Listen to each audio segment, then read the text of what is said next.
በስመ አብ ወወልድ ወመንፈስ ቅዱስ አሐዱ አምላክ አሜን። በሩካን እግዚአብሔር ልጆች በእሱ የተወደዳችሁ ቸርነቱ ምሕረቱ ፍቅሩ ልባችንን ገዝቶ ከኋላ እንድንከተለው ያደረገን ደግ አምላክ ያላችሁ በሰማያት የወረደ ከእመቤታችን የተወለደ መስቀል ላይ ዕዳ ሲከፍል ዕዳ የተከፈለለት የዳነ ሕዝብ ያደረገን ከማይጠፋው ዘር ተወልደን የዘላለም መንግስት ወራሾች ያደረገን የተስፋ ልጆች የትንሣኤ ልጆች የሰላም ልጆች ያደረጋችሁ ሁላችሁ እንደምን ቆያችሁ? ሁሉን የሚችል አምላክ ጌታ ስሙ የተወደደ የተመሰገነ ይሁን።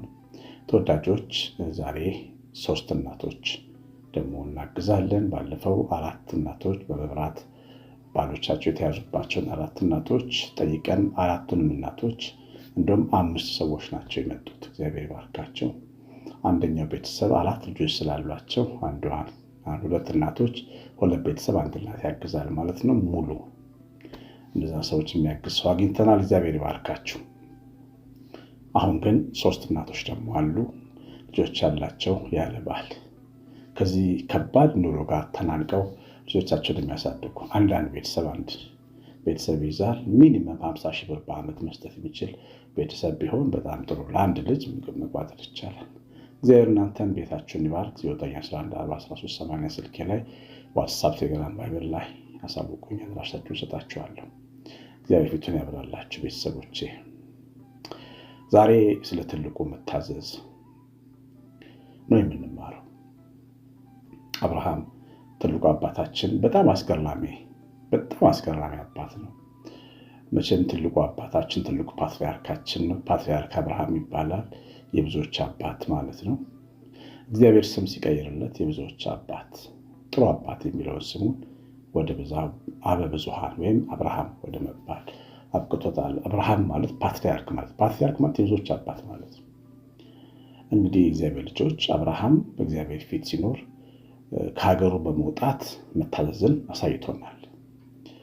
እምነቱ መታዘዝን ያስከተለ ያዕቆብ በመልእክቱ ያዕቆብ 2:13 ላይ እንደጻፈ እምነት ከስራ ጋር ሕያው እንደሆነ በተግባር ያስተማረን ሰው ነው አብርሃም። ከሀገሩ መውጣት ቀላል ነገር አይደለም። ሰው እዛው ምቾቱ ቦታ መባረክ ይፈልጋል። ብዙ ጊዜ ቤተክርስቲያን ባሄድ፣ ጉባኤ ባሄድ፣ ወደ ገዳማት ባሄድ በቃ ያለበት ቦታ ተባርኮ ቤት ደስ የሚለው ሰው አለ። ግን በረከት እንደዚህ መቅደስ ውስጥ አስቀምጧል። ወደ ቤተክርስቲያን መሄድ ያስፈልጋል። በጉባኤ መካከል አስቀምጧል። 3 እና 2 ሆናችሁ ተሰብስበው መካከላችሁ ይገኛሉ። ከተገኘ ሳይባረክ አይወጣ። አብርሃም ቤት ተገኘ፣ ለሳራ ልጅ ሰጣት። መገኘት ካለው እግዚአብሔር መባረክ አለ። ጉባኤ ስትሄዱ፣ ማታ ቅዳሴ ስትሄዱ፣ ጠዋት እዛ ጋር በረከቷል። ባልሄድስ ተኝቼስ ቢሆን አምላክ አለ አይደል? አዎ አምላክ አለ። አምላክ እኮ ባቢሎን ሀገርም ነበር። እግዚአብሔር በየትኛው ቦታ ነው የማይኖረው? ግን ከኡር ምድር ውጣ፣ እኔ ወደ ማሳያ ሀገር ሄድ ሲለው ለምን አለው? ምክንያት አለው። ተጽዕኖ ከሚያሳድሩበት፣ ህይወቱን ከሚቀሙት፣ ከሚወዳቸውና ከሚፈትኑ ሰዎች ለማራቅ ነው። እና ያንን ግን አብርሃም ሰምቶ ወጥቷል። የሚወደውን ነገር ትቶ ቤተሰቡን ትቶ ደግ ሰው አብርሃም ለወንድሙ ልጅ ለሎጥ የከፈለውን ዋጋ ታውቃላችሁ። እስከ መዋጋት የደረሰ ደግ ሰው ነው። ለዘመዶቹ ግን ዘመዶቹን ጥሎ ነው የወጣው።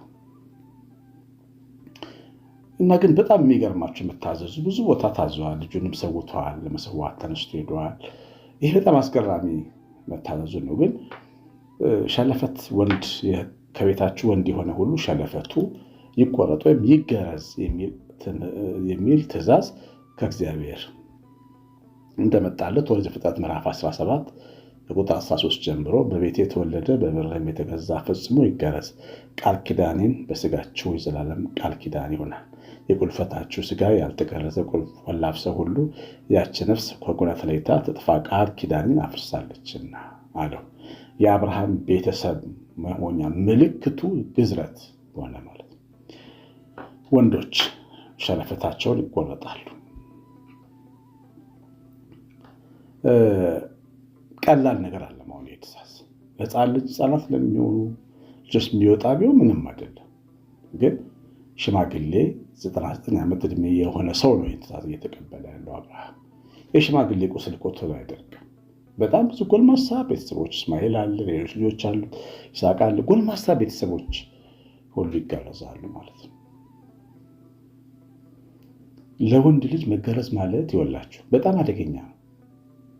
የያዕቆብ ልጆች ሴኬምንና የሴኬም ልጆች የገደሉ ተገረዙ ብለዋቸው የሴኬም ልጆች ተሰብስበው ለዲና ሲሉ ለያዕቆብ ልጅ ለዲና ሲሉ የሴኬም ልጅ ስለወደዳት ለእሷ ሲሉ ተገረዙ ብለዋቸው የእስራኤል ልጆች እነዛ ግብታውያን ቁጡ ሰዎች ካስገረዟቸው በኋላ ቆስለው ባለበት ሰዓት መጥተው ወንዶቹን ሁሉ ፈጇቸው ይላል። ምክንያቱም የቆሰለ ቀሚስ ለብሶ ተቀምጦ የሚሸና ቁስለኛ ነው። እንዴት አድርጎ ሊዋጋ ይችላል?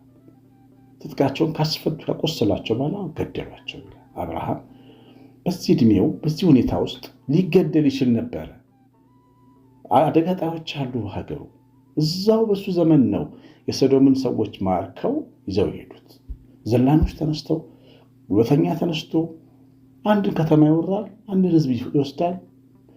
አብርሃም ደግሞ የሚዘረፍ ብዙ ነገር አለ። ቆንጆ ሚስት አለችው፣ ነገሥታት የሚመኟት ሚስት አለች። ሀብታም ነው፣ ብዙ ግመሎች፣ ብዙ በጎች አሉት። ሊዘረፍ የሚችል ሰው ነው። አይን ውስጥ ሊገባ የሚችል ሰው ነው። በልዑል ማደሪያ ሁሉን በሚችል አምላክ ጥላ ውስጥ አድሮ እንጂ ያልታየው አብርሃም ሊገደል ይችል ነበር። በዚህ ሁኔታ ውስጥ ነው እግዚአብሔር ተገረዝ ያለው። ሰይፉን፣ ትጥቁን፣ ቀስቱን አስቀምጦ ወንድ የሆነ ሁሉ መገረዙን ታነባላችሁ። ንግግሩን ይላል ቁጥር 22 ላይ ፍጥረት 17 ላይ ከእሱ ጋር በጨረሰ ጊዜ እግዚአብሔር ከአብርሃም ተለይቶ ወጣ። አብርሃም ልጁ እስማኤልን በቤቱ የተወለዱትን ሁሉ በብሩም የገዛቸውን ሁሉ ከአብርሃም ቤተሰብ ዘመድ ወንዶች ሁሉ ወሰደ። የቁልፈታቸውንም ሥጋ እግዚአብሔር እንዳለው በዚያን ቀን ገረዘ። አብርሃምም የቁልፈቱ ሥጋ በተገረዘ ጊዜ 99 ዓመት ሰው ነበረ። ልጁ እስማኤልም የቁልፈቱ ሥጋ በተገረዘ ጊዜ 13 ዓመት ልጅ ነበረ። በዚያም ቀን አብርሃም ተገረዘ። ልጁ እስማኤልም በቤት የተወለዱት በወንዶች የተገረዙት ሁሉ በቤተሰብ ውስጥ ያሉት ሁሉ ተገረዙ። ወንድ የሆነ ሁሉ ወዲያው ከእግዚአብሔር አፍ እንደወጣ ነው ሸለፈታቸውን በባጩት የገረዘ። እሱ 99 ዓመት ዕድሜ ላይ እያለ ተገረዘ። ምክንያት ቢያስፈልገው እኮ አብርሃም መከራከር ይችላል ከእግዚአብሔር ጋር። 90 ዓመት ዕድሜ ነው፣ እንዴት እገረዛለሁ በዚህ ዕድሜ? ሌላ ምልክት አድርግልኝ ማለት እኮ ይችላል። ቁስሌ እኮ ቶሎ አይደለም ጌታዬ ሊል ይችላል እኮ። እግዚአብሔር ያለውን በመፈጸም ውስጥ በረከት እንዳለ አብርሃም ያምናል። በረከት ያለው እግዚአብሔር ያለውን በመፈጸም ውስጥ ነው። እግዚአብሔር ተለዩ ሲለን ከሰዎች አዋቂ ነው። በጣም የምንወዳቸው ቀን ግን የመንፈሳዊ ሕይወታችን እንቅፋት የሆኑ ሰዎች አሉ በዙሪያችን። አይደለም እግዚአብሔር ልጆች ከሀገራችሁ ውጡ ሲተባሉ ሀገሬም ተቀምጬ አንተንም ማምልክ የምንል ሰዎች አሉ። የምንከራከር ሰዎች አሉ። ድራፍት ቤት ሄጄ ከእነሱ ጋር እቀመጣለሁ፣ አብራቸው ካርታ እጫወታለሁ፣ አብራቸው ጋምብሊንግ ቤት ገባለሁ፣ አብራቸው መጠጥ ቤት ገባለሁ። ችግር የለም፣ መጫወት ነው፣ ፖለቲካ ነው፣ ስፖርት ነው፣ አላመነዝር ነው ያሏሽ በላችሁ። ተለዩ ውጡ ከተባላችሁበት ሀገር ገብታችሁ የምትኖረው ሆይ እግዚአብሔር እንዲባረካችሁ መጠበቅ የለባችሁ። እግዚአብሔር ያለውን ሳይፈጽም ሰው እንዴት እግዚአብሔር እንዲባረክ ይፈልጋል? የነፍሳችን እንቅፋት ከሆኑ ሰዎች በመጣላት ሳይሆን በዘዴ መለየት ያስፈልጋል። በዘዴ መለየት ያስፈልጋል። አንድ ጎልማሳ ሰው ከዚህ ቀደም የገጠመው ልንገራችሁ። አንድ ካምፓኒ ማናጀር ነው። ሰው ለመቅጠር ማስታወቂያ ጸሐፊ ለመቅጠር ይፈልጉና ማስታወቂያ ይለጥፋሉ። ብዙ ሰዎች ሴቶች መጡ ሊወዳደሩ። አንድ ሴት ሌላ ትልቅ የመንግስት ተቋም ላይ የሰሩ ትልቅ ሴት ደርባባ ሴት ብቃታቸውን ችሎታቸውን ከሁሉም የሚበልጥ ሴት ነበሩ አለ ውድድር ላይ። አንዷ ደግሞ እጅግ በጣም መልካም ሴት ወጣት ልጅ ነበረች። ሳያት ትዳር አለኝ ግን በቃ ቆንጆ ከሆነ ሴት ጋር ብሰራ ይሻላል ብዬ አሰብኩ። እሷ 4ኛ 3ኛ ነው የወጣችው። እኛም ደርባባዋን ትልቋን እና ትቼ ያች 3ኛዋን በዛም በዚህ ማሳለፊያ ቀጠርኳታል። እግዚአብሔር ለቤቴ ለህይወቴ ለስራ ቦታ መልካም ጸሐፊ አድርጎ ያመጣልኝ እናትየዋን ነበር፣ ትልቋን ሴትዮ ነበር። እኔ ግን ስሜቴን ተከትዬ ቀጠርኳት። ከማይመስለኝ ሰው ጋር ዋልኳት። ከዛ በኋላ ትዳር ያለው የከበረ ሰው በማላቀው ሁኔታ በፍቅር እየተያዝኩ መጣሁ። ከጸሐፊ ብድ ያለ ፍቅር ያዘኛል። ከዛ በቃ ሌላ ህይወት የተበላሻል። በገዛ ፍላጎቴ በገዛ በወረወርኩት ወጥመድ ተያዝኩኛል። ተለዩ ተብለን ውጡ ከዛ ሀገር ተብለን ችግር የለውም ይሄን ሀገር ብለን ስንቀመጥ የሚመጣብንን ጣጣ እንዴት ልንወጣው እንችላለን? ከዚህ ጎልማሳ ብዙ መማር ያስፈልጋል። መተው የሚገባንን መቁረጥ የሚገባንን ነገር ስንቆርጦ ሊያምን ይችላል። ሁልጊዜ ስለ ሰው የምታወራ ጓደኛ ካለች ከእሷ ጋር ማውራት ደስ ሊልሽ ይችላል። እግዚአብሔር ቃል ግን ተለይ አጋንንት ነው የሚያመጣብሽ ሐሜት ሲልሽ በቃ እቺ ሴት በዘዴ ከእሷ መለየት አለብኝ ስትይ ያምሻል እኮ ያስፈልጋል። የሚጠጣ ወንድሜ፣ ቁማርተኛ ወንድሜ፣ ሴቶችን እያማረጠ የሚወጣ የሚገባ ወንድሜ በጣም የዋህ ነው፣ ቅን እኮ ነው፣ ምን ችግር አለ አብሬ ይውል ማለት ትችላለህ። ከእሱ ጋር በመዋል ደስ ሊል ይችላል። ወይ ያስቅ ይሆናል፣ ወይ ብዙ ነገሮች ያግዝ ይሆናል። ህይወት ላይ እንቅፋት ከፈጠረብህ ግን መለየት አለብህ። በዘዴ በመጣላት ግን አይደለም። ሻላፈትን መቁረጥ ማለት ከባድ ነገር ነው። እያመመ ነው የሚቆረጠው። በእግዚአብሔር ጋር መስራት የሚፈልግ ሰው መተው የሚገባው መተው አለበት። ምንድን ነው እግዚአብሔር ተው ያላችሁ? ምንድን የተናገራችሁ? ሁላችንም መቼም አንድ ነገር ተው አንባልም። ሁላችንም የራሳችን ድካም አለ። እግዚአብሔር እንደተው የፈለገው ነገር ምንድን ነው የሚለው በጥቂት ያስፈልጋል። ትልቅ የምንሆን የከበርን ሰዎች የምንሆን እግዚአብሔር ተው ካለ መተው አለብን። እኛ የፈለገ ብንከበር ከእግዚአብሔር ጋር አንስተካከል። አብርሃም እኮ ትልቅ አባት ነው። ሰማይ የሚያክል አባት ነው ለእኛ። እግዚአብሔር ሲለው ግን ራቁቱን እኮ ነው በባልጩ የተቆረጠ። ከአብርሃም ይበልጥ ትልቅ አሁን እዚህ ጉባኤ ውስጥ አለ የለም።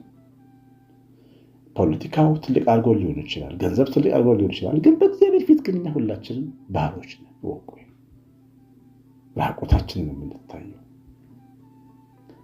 በእግዚአብሔር ላይ አይኮራ። ዘምሩ ስትባሉ ዘምሩ፣ ንስሐ ግቡ ስንባል ንስሐ እንግባ፣ ቆራቡ ስንባል እንቁረብ፣ ተዉ ይሄን አደገኛ ህይወታችሁ ስንባል ደንገጥ እንበል። ምንም ትልቅ ብንሆን ለእኛ በእኛ ፊት እንጂ በእግዚአብሔር ፊት ግን ትልቅ ሰው የለም። 99 ዓመት ላይ ተከረሰ፣ በባጩ ተቆረጠ፣ እያመመው ቆሰለ፣ ወንዶችን ሁሉ ገረዘ። ከዚህ በኋላ የምትከላከትልኝ አንተ ነህ፣ ቤቴ ላይ ጦር ቢነሳ የሚጠብቀን የለም፣ አንተንም ጠብቀን ብሎ ግማሻችን ትንሽ ቆይተን እንገረዝ፣ ግማሻችን ለምን አላለም፣ ሁሉንም ቆረጣቸው ነው።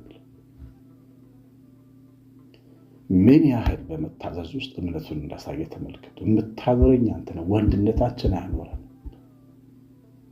ቀስታችን አያኖረን፣ ሰለታችን አያኖረን። ከ400 በላይ ነፍሳት ነበሩት አብርሃም። እነዚህ ሰዎች አይደለም የሚያኖረኝ የሰማይ አምላክ ነው፣ የሚጠብቀኝ የቤቴ ድንኳን እረኛ እግዚአብሔር ነው ብሎ ስላመነ ተገረዘ። በቆሰለ ሰዓት መጥተው ቢገሉት ምን ይሆናል? እግዚአብሔር ስላለ ግን ስላመነው ግን ይሄንን አልፈራም። እግዚአብሔርን አምኖ መተው የሚገባ ነገር መተው ዋጋው ትልቅ ነው። እግዚአብሔር ልጆች ዋጋው ትልቅ ነው። የሚያምንን ነገር ቢሆን ማድረግ ያስፈልጋል። ብዙ አስተምረናል መድኃኔዓለም።